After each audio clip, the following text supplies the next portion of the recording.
Donald Trump shocked the world on Tuesday by delivering a very reasonable and statesmanlike address to the United Nations in which he laid out a detailed plan for solving global conflicts and bringing the international community together. And I'm just with you.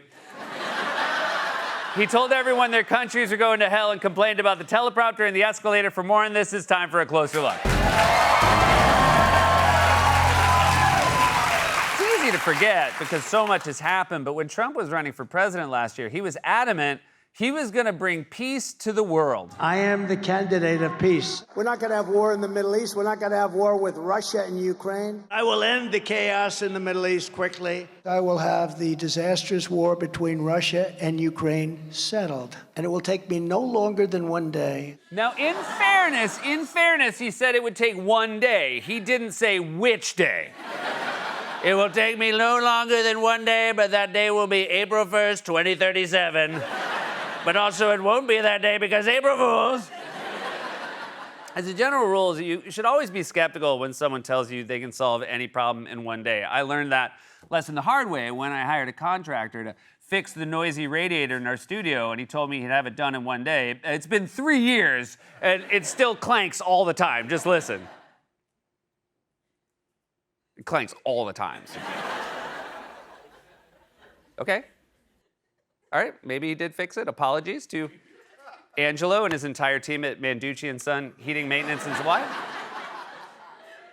I'm very sorry. Moving on. Now, I don't have to tell you, Trump did not solve the... Angelo, what the... I brought the wrong wrench. I gotta go back to the shop. It's been 3 years. How about you try and bring the right wrench next time? Oh, now you're the wrench expert. I'm not a wrench expert. I'm just saying bring the right one. Oh, look who's on TV. It's Late Night with the wrench guy. I'm not a wrench guy. You're the wrench guy. You always bring the wrong wrench. Oh, you're right. I'm such a This is why my dad said he should call it Manducci & Dummy instead of Manducci & Son. Angelo, he shouldn't say that. You're a really good repairman. I'm so sorry about this. You mean it? I do, buddy. I do. All right, I'm gonna go back to the shop and get the right wrench. All right, great. I'll see you tomorrow, buddy. No, I'm going to the Mets game tomorrow. So sorry about that. All right. Where were we? Now, I don't have to tell you, Trump did not solve this problem. So instead, he started bragging about his solutions to lesser-known conflicts. I solved wars that was unsolvable. Azerbaijan and Albania. You saw the Azerbaijan. That was a big one going on for 34, 35 years with Albania. To think that we settled Azerbaijan and Albania as an example, it was going on for years. It was never going to be settled. It was never going to be settled because it never existed. There has never been a conflict between Azerbaijan and Albania. I mean, look how far apart they are. Does he think a soldier from Albania is getting in his car, driving all the way to Azerbaijan, lobbing a grenade, and then jumping back in his car and going back to Albania? Is there a Holiday Inn halfway between both countries that's just filled with soldiers from Albania and Azerbaijan milling around the breakfast buffet? Here's what happened. Trump keeps confusing Albania with Armenia because they both start with A, and no one on his staff is correcting him. And even when he gets it right, his story of how he solved the conflict sounds less than believable. Armenia and Azerbaijan, going on for years. They came to my office, the two leaders, two great guys, and now they're sitting in my office, and they're at the Oval Office. It's pretty wide. And they had one over here, one over there. And slowly, over the course of about an hour, they came close. And at the end of an hour, we were hugging each other and holding hands. It was an amazing thing. After an hour, you were hugging and holding. Were you negotiating a peace treaty or doing ayahuasca? I was talking to the president of Albania, big guy, purple guy, furry, wears a top hat. And the president of Azerbaijan, cartoon elephant, big floppy ears, monocle, sash. And we were just hugging and holding hands. It was beautiful. And then the wall started talking, and he said, Donald, your parents are so proud of you. And then we all rode home on a cloud full of smiles. Anyway, I was trying to give Trump credit for at least getting the names Azerbaijan and Armenia. Please continue the story. It was an amazing thing. And We settled that war. That was not settleable, as the expression goes. Cambodia and Armenia, it was just starting, and it was a bad one. Yes, the war between Cambodia and Armenia was just getting started. In fact, he was the only one who knew about it. Because if you thought Albania was far away, Cambodia is even farther away in the other direction. Anyone who fights in these conflicts is going to have so many frequent flyer miles. The war between Albania and Cambodia has been hard. My husband was gone year and a half. We did not know if he was alive or dead. On the bright side, we are going to Orlando next month, all inclusive. And I mean, flights, hotels, meal, Disney tickets, half off, but still, that is not nothing. Also, can we go back to this real quick? We settled that war. That was not settleable, as the expression goes. Settleable is deeply unpleasant to say. It sounds like someone drowning trying to say, send out a boat. Settleable! Settleable! Anyway, Trump doesn't have much to brag about when it comes to world affairs, which is why during his UN address yesterday, he chose a different route. Your countries are going to hell. Yeah! Your countries are going to hell, all of them. Albania, Cambodia, Azerbaijan, and Azerbaijan. Not to be all Emily Post about etiquette, but may I remind you, they're our guests in the United States this week. That is a crappy way to greet people. Imagine starting a party this way. Well, thank you so much for coming, everyone. I am assuming you're happy to be here since all your homes are unlivable holes. Now, in fairness, because we are a deeply fair, Trump's teleprompter was out when he got up to the lectern, which obviously threw him off.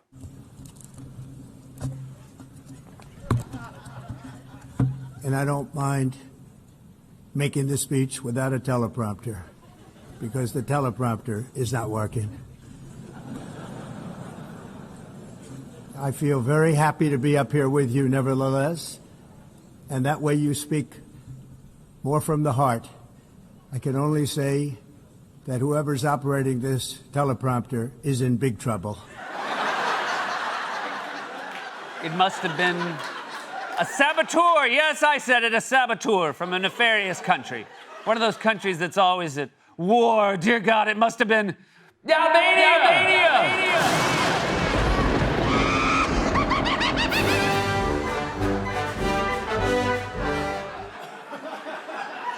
But actually, according to Trump's supporters, the tech snafu just revealed how sharp he still is. Fox host Laura Ingraham tweeted, "At the UN, Trump's teleprompter failed and he didn't miss a beat." That's right, he didn't miss a beat. Let's see the rest of his soaring oratory from that clip. I can only say that whoever's operating this teleprompter is in big trouble.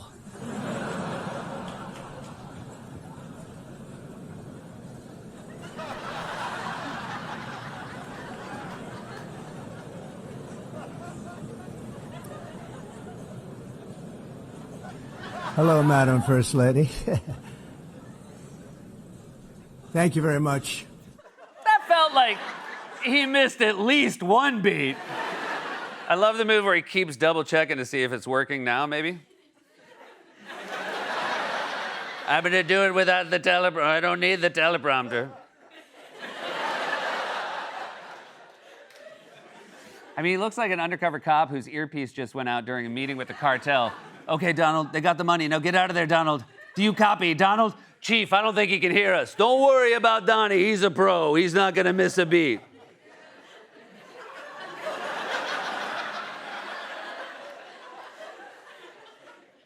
Hello, drug dealers. Get him out now! Get him out! J.D. Vance also jumped in to praise Trump's ad-libbing abilities, tweeting, "Did everyone notice how, despite the lack of a teleprompter, he delivered a clear, reasonable address on U.S. foreign policy? It's nice to have a president with a brain." Yeah, it's nice to have a president with a brain, and when his brain hurts, he just takes Tylenol. Also known as... Well, let's see how we say that. Acetaminophen. Acetaminophen. Acetaminophen, as we all know, is currently at war with Albania. Sorry, I'm being unfair. It's a tough word to pronounce, and it's not like he was expecting it to come up at this press conference he called to discuss exactly that. The point he was trying to make was, well, I'm sorry, what was the point? Nothing bad can happen. It can only good happen. Okay.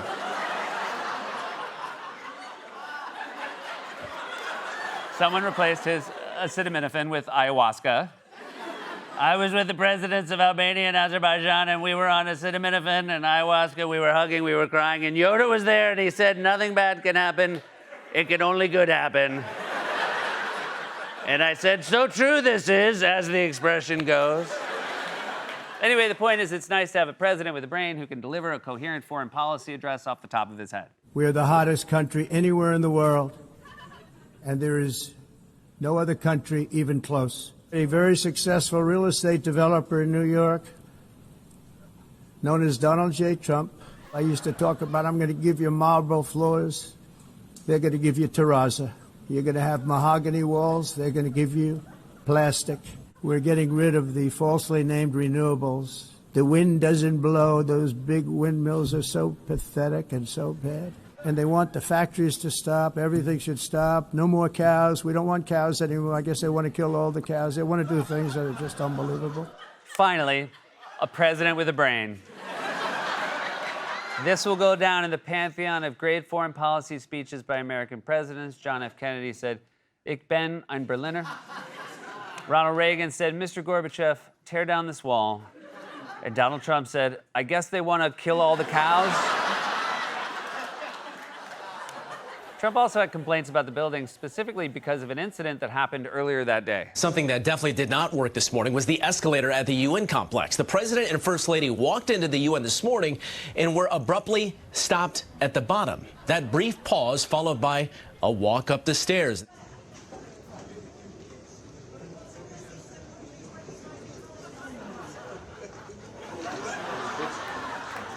President Trump, why did you cancel the meeting with Chuck Schumer?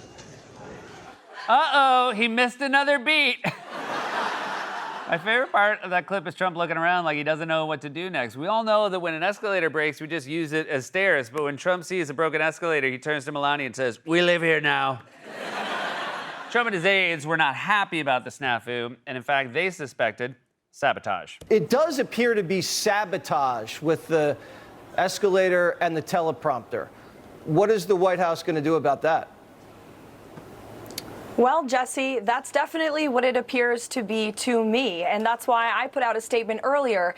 There was some concerning reporting over the weekend from the London Times, as you pointed out, that UN globalist staffers were basically plotting to set up the president of the United States. Man, you know, I've heard a lot about these globalists over the years, but I didn't realize their MO was to just burn you with soft pranks.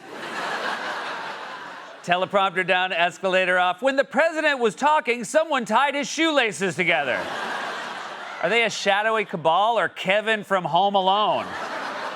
The point is, there needs to be accountability for whoever did this. The UN is offering some explanations here. They say it was likely a videographer for the White House who accidentally tripped a safety mechanism, causing the escalator to stop. Oh, hey, look at that. They solved the conflict in one day. How about that? Trump and his supporters would rather talk about escalators and teleprompters because he promised to solve global conflicts and he's failed. Turns out he was lying when he said he'd stop wars and be the candidate of peace. He told the American people, if you elect me... Nothing bad can happen. It can only good happen. This has been A Closer Look.